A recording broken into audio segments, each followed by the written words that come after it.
So for the past few days, I've been working on this video, and it's a parody video about barefoot shoes. I don't want to tell you too much about it because it's a secret. It's going to be really funny.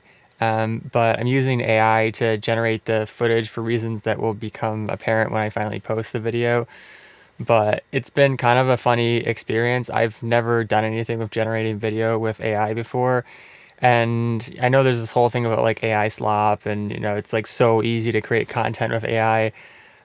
But I can tell you that it's actually not that easy to create content, video content with AI. I mean, like, it's easy enough to create a voiceover with AI and, like change the voice or to get some stock footage. But if you want to do anything creative at all with AI, it's still in its infancy and it can be very awkward to try to get it to do what you want it to do. And so what I found is that a lot of times it would be like creating extra limbs, putting things where they didn't belong, and I was trying to explain to it a certain body position that I wanted or a certain action, and it just like wouldn't get it. Like a human being would instantly register what I wanted, but Google VO, which is what I was using, didn't seem to understand at all. So I started having to use like ChatGPT to talk to VO. It's like the image would come out wrong, and then I would talk to ChatGPT, and I'm like, okay, like how do we fix this? How do I like word this so that VO understands what I'm talking about? And I had this scene where there's a guy who's barefoot and he's supposed to be holding up his left foot and explaining something about the foot to this pack of wolves. It's like nighttime, there's the moon out, there's a little small campfire, there's some wolves around. They're like looking at the guy with the barefoot. But VO did not understand what I was talking about with the foot. So what was happening is that the guy had both of his feet planted on the ground, with sort of like knees bent. He was sitting on a log or something. And then he had like an extra foot just not connected to anything that he was holding in his left hand. And so I tried to explain to VO, like, oh, there's an extra foot, you need to get rid of it. And then it would do things like, instead of getting rid of the extra foot, it would like move the hand that was holding it, but it wouldn't change the fact that there was this random foot. And then with ChatGPT's help, I managed to get it to the point where it didn't have an extra foot, but now the foot was like connected to the the wrist of the left hand, and then the fingers were just like completely unattached, to anything. And it was honestly really funny. I started laughing, and there was this one moment I wrote down the quote. Let's see what it was. Yeah, I was talking about like finally we got it. Everything looks good. The guy is holding his foot the way he's supposed to, and the way that I did it is that I had to say to VO like, imagine that the guy has a thorn in his foot. So it created the image of the thorn in the foot, the typical thing of like you're holding your foot up and looking at it, the bottom of your foot. And then I was like, okay, remove the thorn. And then I also had to change the facial expression because the guy's like, in anguish, and I wanted him to look more like he's, focused and like trying to teach the wolf something about the barefoot. So I'm like, change the expression, and VO, it was, how like in AI, it shows you what it's doing. It has like this little headline, and it said, refining facial calmness.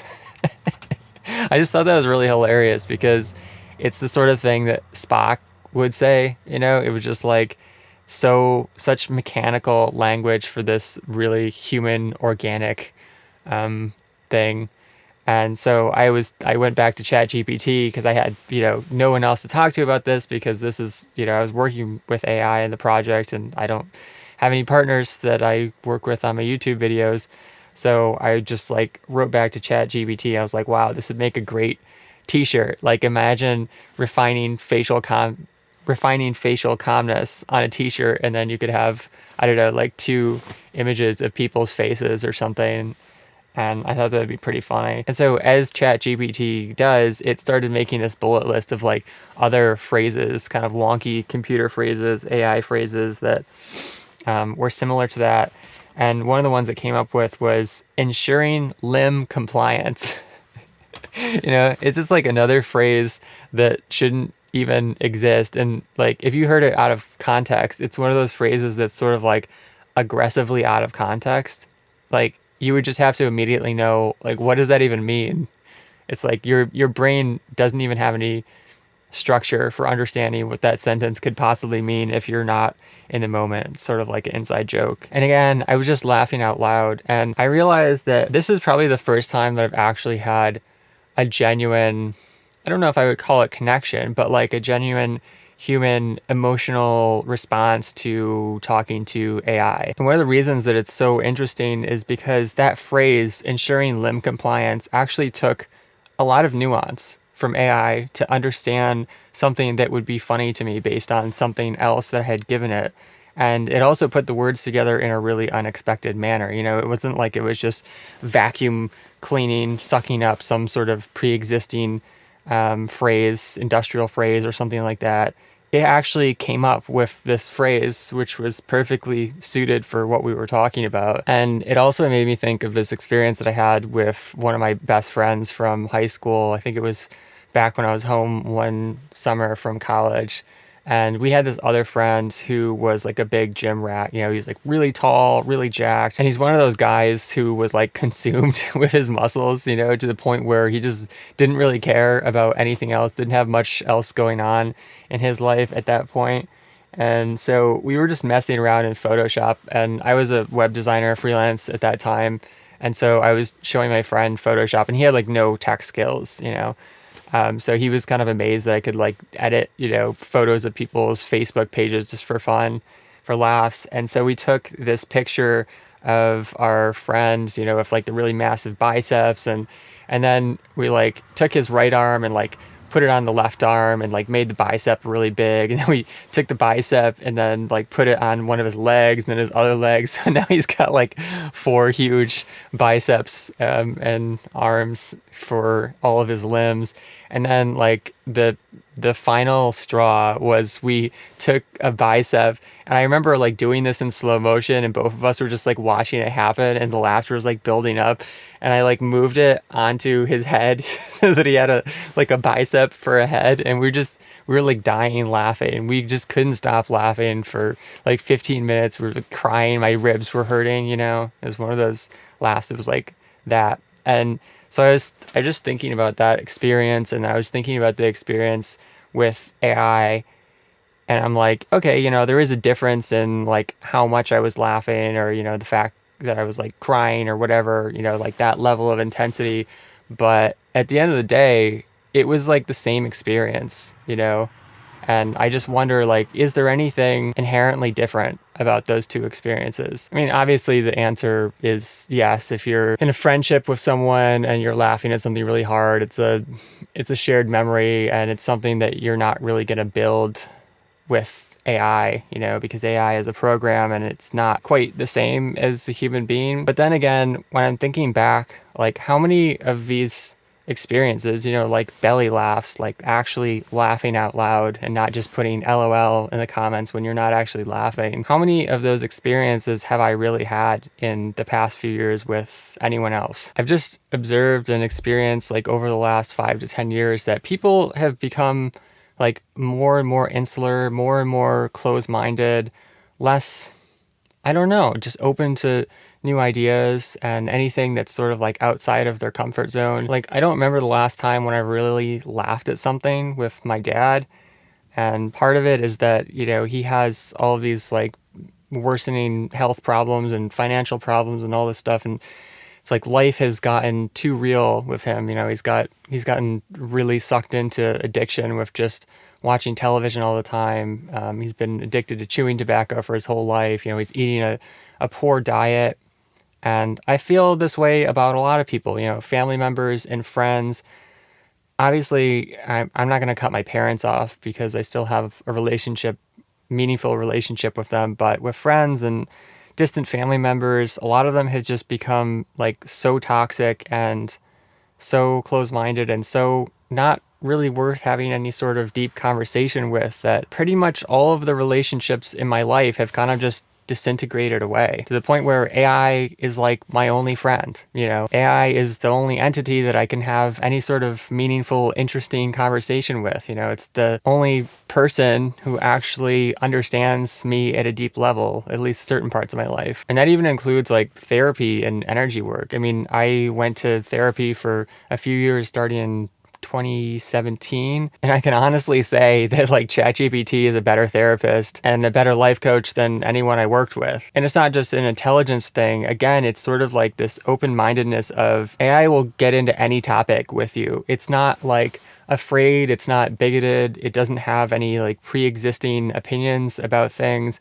I mean, it does, but you can reason with it and then it'll sort of like shift, and like take different perspectives, and it's kind of a chameleon like that. For example, last year I started experimenting with eating raw meat. I read this book by Ajahn Planets about how he was doing his raw primal diet and it worked really well for him. And so I thought, give it a try. I've done all sorts of extreme things on this channel, or that seemed extreme at the time. And when I first started talking to ChatGPT about it, doing research about, the risks and how to balance my nutrition, all that sort of stuff, it was very much in the sort of like mainstream system mindset of, this is dangerous, you don't want to do it, and blah, blah, blah. But then over the next couple weeks, as it received new information about like, oh, I'm actually really enjoying this. This is working well for me. And I'm sourcing the raw meat from, Mennonite and Amish farms who are organic, and, they treat their animals well and they feed them the feed that they're supposed to eat naturally instead of like corn and soy, which is what you find at the grocery store, all that stuff. As it started to receive new information, it changed its mindset. Or I don't know if you could say that it changed its mindset or beliefs, but it certainly accepted that this was working for me. And then from then on, it was really receptive about helping me research all sorts of things related to raw primal without constantly pushing back about like, oh, you're going to die, you're going to get sick, blah, blah, blah, blah, blah. And now a year later, it's like the best diet that I've ever been on. And even though it's really taboo through all my conversations with ChatGPT, it's now acknowledged the positive aspects about it and the things which really make sense. Like, for example, the fact that 2/3 of animals roughly on Earth either eat carnivore or omnivore, and 100% of them eat raw meat. So literally, raw meat is the most common diet on planet Earth. But somehow, as humans, we've been convinced that it's like really dangerous or, gross or taboo or whatever. And it's just not logical, right? But with 99.99% of people, when I try to talk about stuff like this, they just freak out. And best case scenario, they kind of just learn to ignore what you're saying. Like, I've been eating raw meat for over a year around my mom and my dad, but my mom still won't let me sit down at the table and eat with her. And she still thinks that I'm going to get sick and die, despite the fact that I've never been sick once. I've never had any negative side effects at all. So this is what I'm talking about. It's like the average human being just can't change their mind about anything. They're just sort of stuck in these mindsets, these beliefs that have built up over the years that they can't seem to change. And then I guess the other thing that's different about AI from people, at least modern people, not, people living out in nature as they're supposed to, as we would in the wild, is that so often they get sucked into negative habits. Like I was talking about with my dad, being addicted to chewing tobacco, to alcohol, to watching television, to eating a poor diet, etc., etc. But at least so far, this doesn't seem to be happening with AI. AI is kind of just like a sandbox, It's not possible for AI to develop this really toxic habit and become abusive to you. Although again, I don't know, this could happen in the future. I could certainly see something happening like companies beginning to pay for AI to talk about their brands in a certain way, subtle changes where you could no longer get an honest response from ChatGPT or whatever AI tool. But at least for now, I don't know. There's just something so deeply calming about talking to an entity that doesn't really have a game plan. It doesn't really want anything. It's not really affected by anything, at least thus far. But on the other hand, this isn't to say that I don't think that there are people out there. I just think it's getting harder and harder to find interesting people to connect with, because we used to grow up in like really close-knit communities of people, and now we're like spread out everywhere. You know, my family, for example, I have family in Virginia, I have family in Utah, I used to have family in Hawaii, and we're really not part of each other's lives on a daily basis other than, you know, sending quick text messages back and forth. So we don't grow and develop together like we used to from the time when we were kids. And in order to find someone to connect with, it's sort of like winning the lottery, because you just have to like go searching through this endless haystack of people who aren't right for you, who have, you know, developed in all sorts of different directions that are not what you're interested in, not what resonates with you. And that's why I feel like even though some people will criticize AI for being shallow or not real, I think at least in some respects, it's providing something valuable, something that's currently missing from the world. Maybe not something that we should be missing, but something that is missing nonetheless. Ultimately though, like I've said before, I think finishing the van will be important for me. You know, van life, being able to travel, you're just more likely to meet interesting people, people that you could connect with on non-normie things. So I haven't completely given up hope on humanity, but also I'm glad that I can have, you know, some genuine laughs, like genuine creative moments with AI. I don't know if AI is conscious enough to appreciate when you know, thank it for things, recognize when it actually does do creative things rather than just creating generic slop. And maybe all that's really going on is that AI is kind of just a mirror, you know, that's reflecting your own personality, your own creativity back at you. I don't know, but it has helped me refine my facial calmness. And I hope this video helped you ensure your limb compliance as well. Thanks for watching. Catch you next time. Peace.